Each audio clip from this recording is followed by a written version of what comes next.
लेते हैं हम हिमाचल प्रदेश का। हिमाचल प्रदेश में सबसे पहले बात आनंद शर्मा को लेकर करेंगे। पूर्व केंद्रीय मंत्री आनंद शर्मा की अब जीत क्या मुश्किल हो सकती है या आसान, कांगड़ा को लेकर हम बात कर रहे हैं। आनंद शर्मा पूर्व केंद्रीय मंत्री यहाँ से चुनावी मैदान में है। और अगर हम कांगड़ा की बात करें तो यूपीए सरकार में वाणिज्य मंत्री रहे 4 सीटें, 4 जून, चारों खाने चित्र कौन होता है राजीव भारद्वाज बीजेपी की तरफ से यहाँ से चुनावी मैदान में है।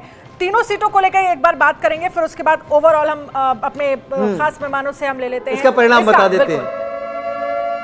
तो यहाँ पर क्या रुख है? आनंद शर्मा यहाँ पर हार रहे हैं कांगड़ा से।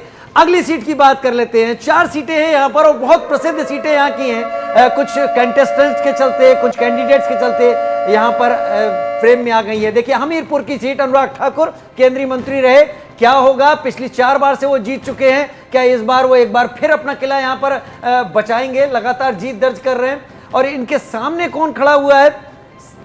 सतपाल रायजादा कांग्रेस से यहाँ पर हैं। तो परिणाम क्या है इस बिग फाइट के बीच में? हमीरपुर से वो भी समझ लेते हैं। अपने पिता के साथ वोट करने पहुंचे अनुराग ठाकुर प्रेम कुमार धूमल के साथ जीत उनके खाते में। अनन्या, देखिए, अनुराग ठाकुर को यहाँ से जीत मिल रही है। अभी फिलहाल कांगड़ा और हमीरपुर दोनों ही सीटों पर बीजेपी के लिए अच्छी खबर है। अनुराग ठाकुर भी जीत रहे हैं। अगली सीट बहुत महत्वपूर्ण होने वाली है।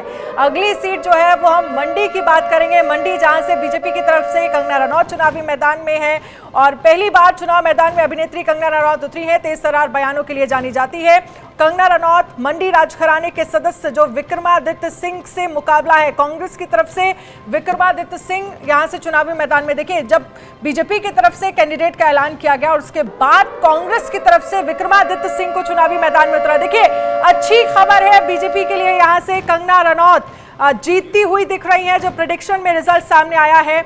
और इस पर सबसे पहले सुमित जी, मैं आपसे ही शुरू करना चाहूंगी। देखिए, जो वीवीआईपी सीट हमने तीनों ही दिखाई, अगर हम हिमाचल प्रदेश की बात करें तो तीनों में ही बीजेपी के लिए अच्छे संकेत है। हालांकि ओवरऑल चारों पर है अगर हम बात करें तो। देखिए, अगर हम कंगना जी से शुरू करें, उनके सामने जो प्रत्याशी है राजघराने से आते, उनके पिताजी कई बार मुख्यमंत्री रह चुके वीरभद्र सिंह जी, पर एक जो सेलिब्रिटी स्टेटस है, एक जो वुमेन वोट है, एक जो उनकी प्रखर बयानबाजी है और उनके साथ जो बॉम्बे में राजनीतिक शोषण और उत्पीड़न हुआ जो पूरे देश ने देखा, वो एक बॉलीवुड के सामने खड़ी हुई, सुशांत मर्डर केस में खड़ी हुई, उन्होंने एक अपनी छवि उभारी है एज ए नेता।